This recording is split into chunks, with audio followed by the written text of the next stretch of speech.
Hello, and welcome to English 329B, English Literature on Film in the 21st Century. My name is Dr. Joseph Byrne, and I will be your instructor for the course. I've been teaching film classes at the University of Maryland for the past 7 years. English 329B is a class that I created and have developed. I've taught it 5 other times before. Let me start just by saying a few things about this little video that you're viewing right now. I hope to make similar short videos for all of the course films. I'm calling these one takes. That is, borrowing some jargon from film. A take is an attempt to film a scene. So when I'm saying one take, I'm hoping my short videos will I'll be successful in the first attempt. We'll see how that goes. I admit I've done many more than one attempt with this first video. So these are going to be rough-hewn videos. I will make some speaking errors. I will occasionally babble. But what I'm hoping that you'll get is a sense of my lecture style. That's not something that you get in online classes.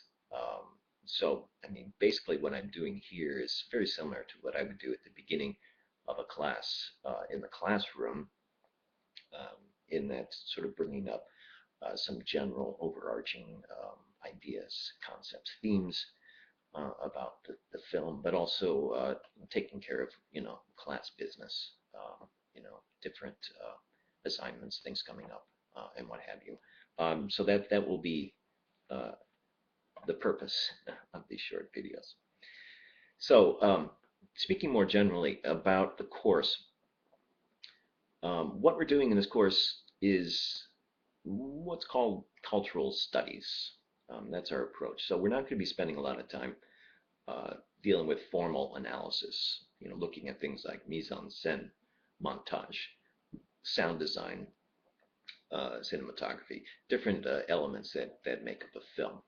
Instead, we're looking at film as an expression of culture, as influenced by culture, and as influencing culture. So,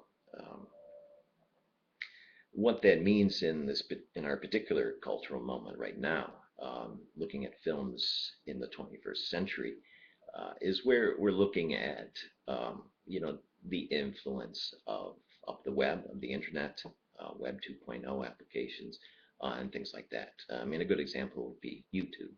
I'll be saying a few things about YouTube during the course. I mean, you're viewing this video on YouTube right now. YouTube is a very influential player right now in film, particularly in allowing people to watch film and all different kinds of films. So it's very influential and important. So we have to talk about it when we're talking about these films.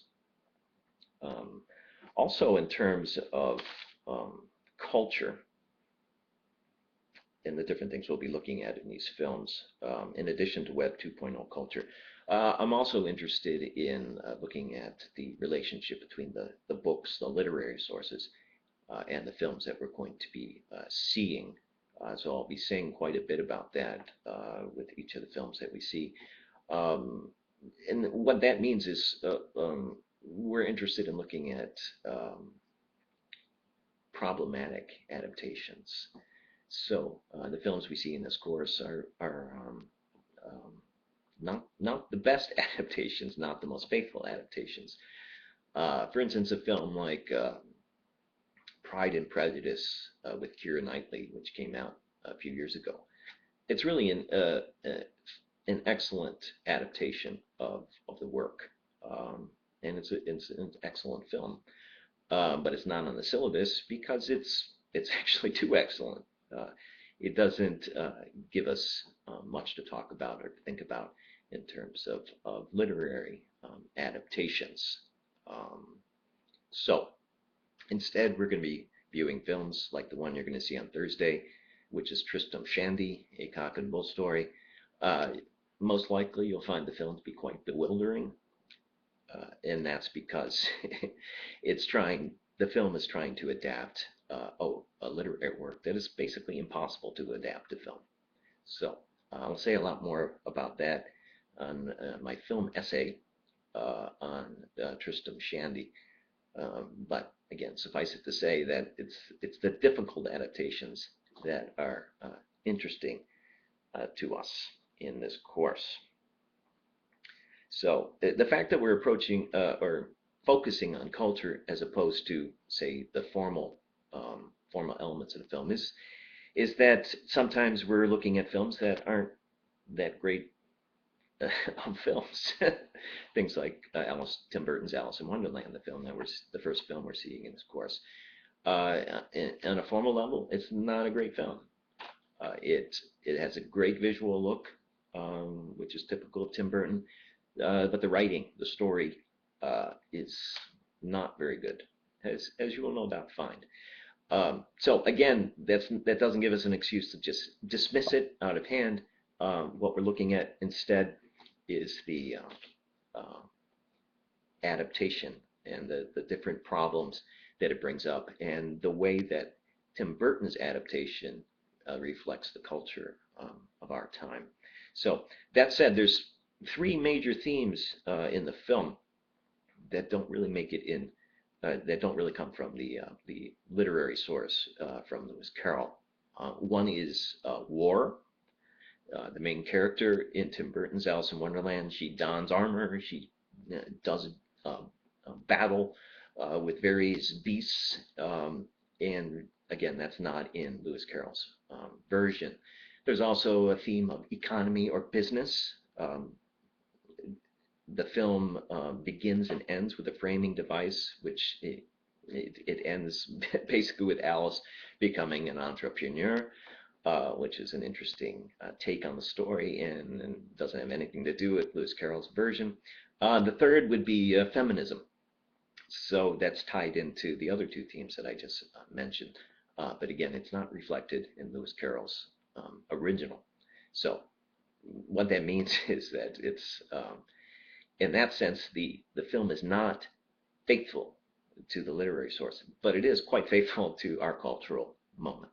So that's why we're looking at it, and that's why it's significant. There have been quite a few different versions of Alice in Wonderland in various different media. For instance, there's Alice in Wonderland films, books, graphic novels, comics, television programs, rock albums, video games. So in that sense, Alice in Wonderland, at least in the English-speaking world, is sort of a universal story in that, basically every generation can take that story and create a different version that reflects, their particular cultural moment. So, for instance, you may have seen the 1951 Disney version of Alice in Wonderland. It's an animated musical for children.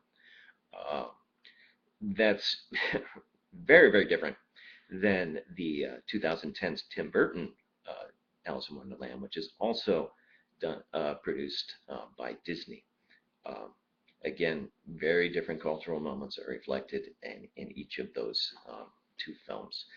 Alice in Wonderland has been filmed many times. YouTube tells me 43 times. First filmed in 1903, a very short version. That's at the very beginning of the history of film. 1910, Edwin Porter did a version. As I mentioned, the 1951 Disney version. There's been sort of a dark dystopian versions of Alice. Malice in Wonderland is one such story. There's actually been quite a few different TV, film, rock albums that have that title, Malice in Wonderland. So that's interesting. Another important influence on the different visual versions of Alice in Wonderland would be John Tenniel's illustrations to the original publications of the Alice in Wonderland books. So I hope to, I'll post a link to a page that shows John Tenniel's illustrations.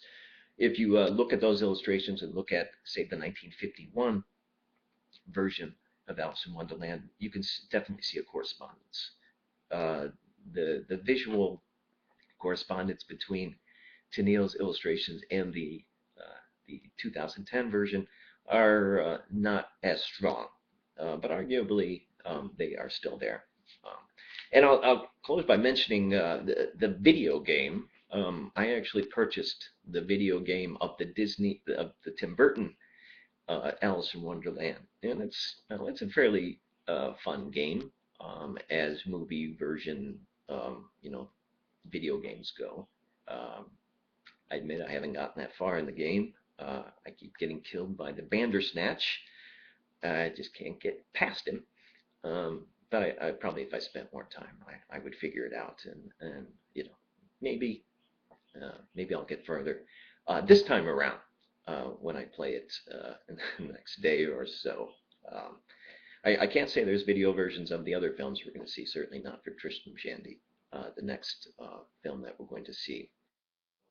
I will close it there, and you can look forward to my next video on Tristram Shandy. I hope you enjoy the course, and I hope we'll have some good exchanges, and I know I will learn much from you, as I hope you will learn from me.